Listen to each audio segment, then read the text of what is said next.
Hello दोस्तों, नमस्कार। स्वागत है आप सभी का एजुकेशन मंत्रा में। दोस्तों, 69,000 शिक्षक भर्ती प्रक्रिया के बारे में कुछ बात करेंगे और साथ ही साथ 8,000 लेखपाल पदों पर जल्द ही भर्ती प्रक्रिया देखने के लिए मिलेगी। उस बात पर भी चर्चा होगी। स्टॉप एनओसी प्रकरण, परीक्षा रद्द, सीबीआई जांच मामलों की सुनवाई आज, एजी को बुलाया गया और जो है एक टीजीटी पीजीटी के भर्ती प्रक्रिया मामले पर कोर्ट ने जवाब तलब किया है और 69,000 में पुनर्मूल्यांकन पर कार्यवाही करने के लिए कहा गया है और साथ ही साथ वेबसाइट खुलेगी, ऐसा भी सुनने में आ रहा है। तो चलिए दोस्तों, वन बाय वन हर एक अपडेट को कवर करते हैं और सबसे पहले देखते हैं स्टॉप एनओसी प्रकरण पर सुनवाई आज किस प्रकार से कैसे होगी।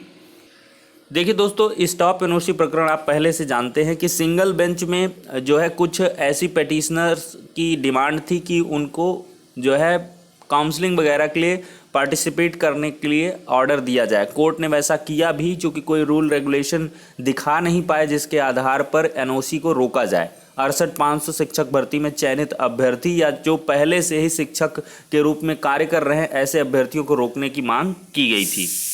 तो दोस्तों, इसी आदेश के खिलाफ डिवीज़न बेंच में अपील की गई। पिछले मामले में जो पिछली दफ़ा सुनवाई हुई, पंकज कुमार जायसवाल जी और दिनेश कुमार सिंह की डिवीज़न बेंच में मामला सुना गया था और जस्ट 3 दिन बाद की डेट लगाई गई थी, क्योंकि थर्ड पार्टी वहां पर इम्प्लीड कर रही थी। तो हमने बताया था सोमवार मंगलवार को ये संभवतः लिस्ट होगा। तो आज वो दिन आ चुका है, 167 ऑफ 2020 डिवीज़न बेंच में ये मामला लगा हुआ है एडिशनल कॉज लिस्ट के अंदर।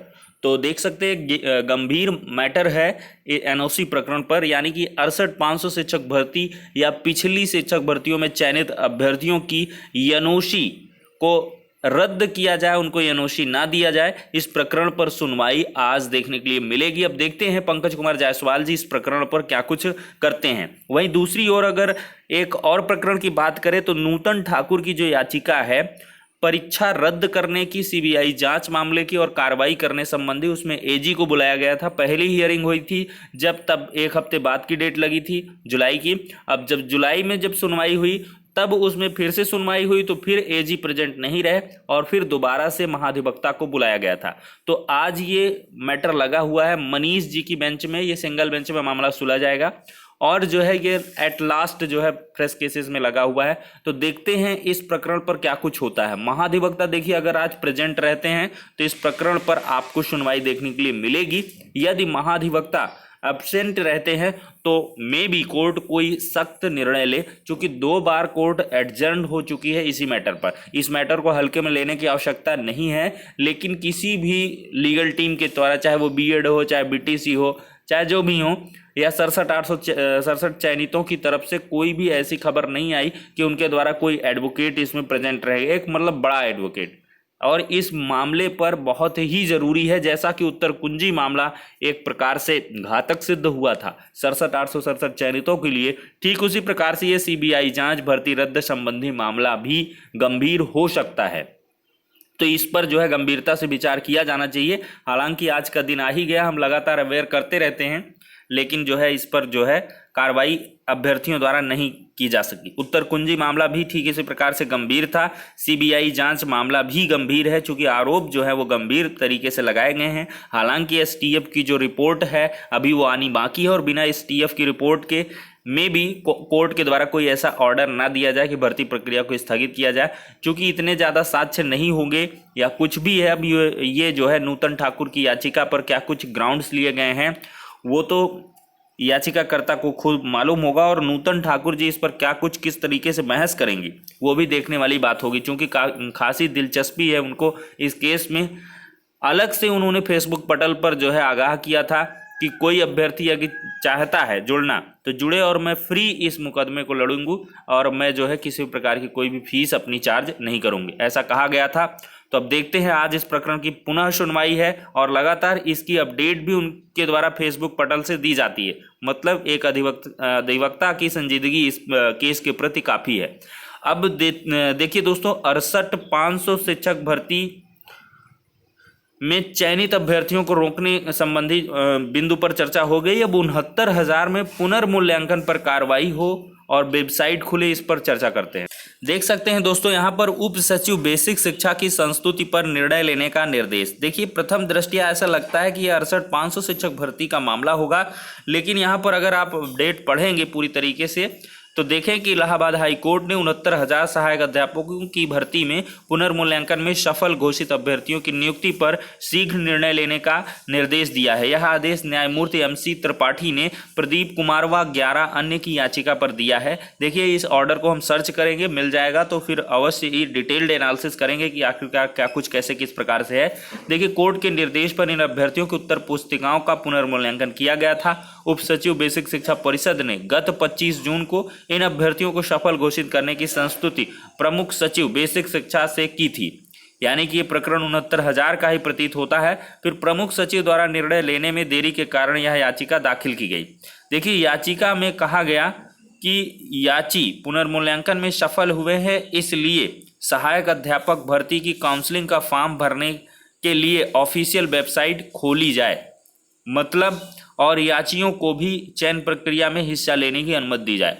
मतलब काउंसलिंग संबंधी जो फॉर्म है भरा गया था उसको ऑफिशियल वेबसाइट फिर से खोला जाए याचियों के लिए, और जिससे कि याची चयन प्रक्रिया में हिस्सा लें। तो एक बार प्रथम दृष्टया यही मालूम पड़ता है कि यह 69,000 का ही मामला है। देखिए कोर्ट के पूछने पर बेसिक शिक्षा परिषद के अधिवक्ता ने बताया कि याचिकाकर्ताओं की या याचियों की उत्तर पुस्तिकाओं का पुनर्मूल्यांकन किया गया, जिसमें सभी याची सफल हुए। उनकी नियुक्ति की संस्तुति राज्य सरकार के अनुमोदन के लिए भेजी गई।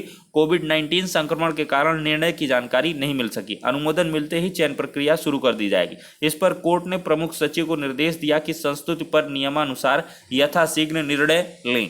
तो कुल मिलाकर ये याचिका है MC त्रिपाठी जज साहब है और प्रदीप कुमार व 11 अन्य की याचिका है।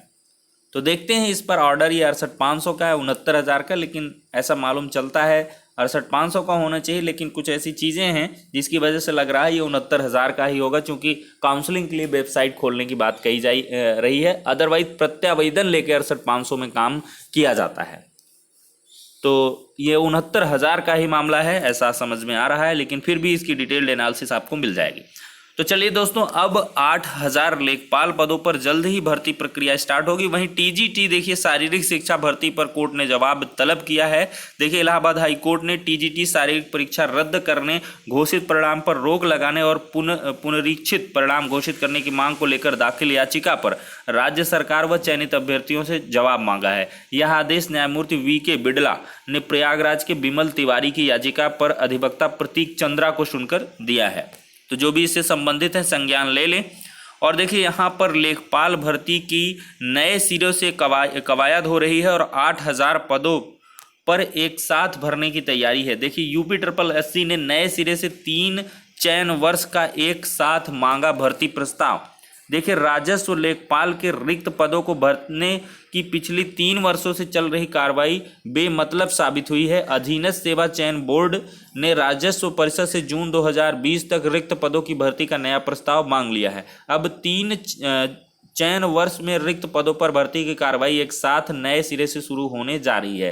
राजस्व परिषद की आयुक्त एवं सचिव ने मंडलायुक्तों से आरक्षण नियमों का पालन करते हुए 1 सप्ताह में भर्ती प्रस्ताव उपलब्ध करवाने का निर्देश दिया है। देखिए प्रदेश में राजस्व लेखपालों के 30,837 पद हैं, इनमें से 8,000 से अधिक पद रिक्त हैं। मुख्यमंत्री योगी ने सत्ता में कमान संभालने के बाद कई बार सार्वजनिक कार्यक्रम व बैठकों में लेखपालों के रिक्त पदों को भर्ती करने के निर्देश दिए हैं, मगर अपने हिसाब से काम करने के मशहूर राजस्व परिषद ने जो है आयोग को भेजने तक सरकार के करीब 3 वर्ष बिता दिए। फाइलें इधर से उधर घूमती रहीं। पिछले दिनों करीब 5200 रिक्त पदों पर भर्ती का प्रस्ताव आयोग को भेजा गया था।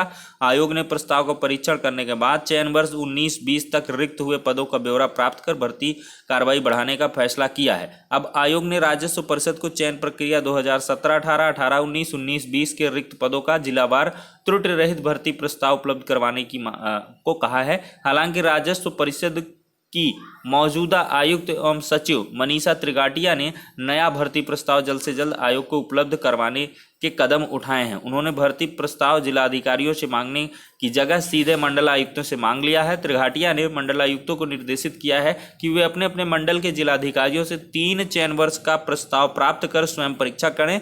साथ ही भर्ती नियमों व आरक्षण प्रावधानों का पालन करते हुए प्रत्येक जिले का प्रस्ताव विशेष वाहक के जरिए परिषद को 1 सप्ताह में उपलब्ध करवाएं। मंडलायुक्तों को इस बात का प्रमाण पत्र भी देना होगा कि उनके द्वारा चयन